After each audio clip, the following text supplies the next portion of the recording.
I want to talk first about an update from Shawnee Mission Northwest during their Quincy Shootout tournament. Coach, they went 1-1 against some of the nation's top talent. It was a big team effort. I watched a lot of the film. You were obviously there watching it. Your nephew had some amazing performances, but it would have been nothing without his teammates, especially without the support of the big guy, Ethan Taylor. Talk about some of those teammates and how they performed and how the team did overall. Well, yeah, so it was definitely a big couple games. They went out on Friday. They had a Friday, Saturday game schedule. So they played Chaminade on Friday night. Very high level game, multiple high level athletes on both teams. Um, it was a very physical game, one of the most physical games I've seen all season long, actually. And Shawnee Mission Northwest and Chaminade battled back and forth throughout that entire game. Shawnee Mission Northwest did create a pretty nice lead, but Chaminade in the second half really started storming back and made it a game at the end. It ended up being a close game, but ultimately both teams got better from the experience. Absolutely.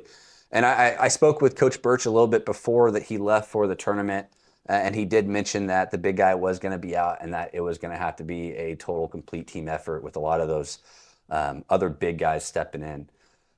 Which one of those big guys kind of filled that role that was missing from Taylor? Honestly, what I would say is they did have the Klon kid come off the bench who played well. Tyler Sammons was rebounding the ball very well, but it was a total team effort, honestly. They were having to block out kids who were definitely taller and outweighed them, probably, I would say, around 20 to 30 pounds in some situations. And they really handled it well. They stepped up to the plate and they took the challenge. Now, there's not too many teams here in the Kansas City area that are equipped to even participate in a tournament like that. You had Oak Park, Shawnee Mission Northwest. I don't believe there were any other Kansas City teams there. But what kind of competition were they facing? Was it just a next level type of deal? Yes, it really was. In the Chaminade game, they had a couple brothers on the team that were juniors who are very high level players who are getting offers from big time Division I schools. And then, of course, Saturday they played Link Academy, and that team is full of five-star players and four-star players. So it was definitely a challenge.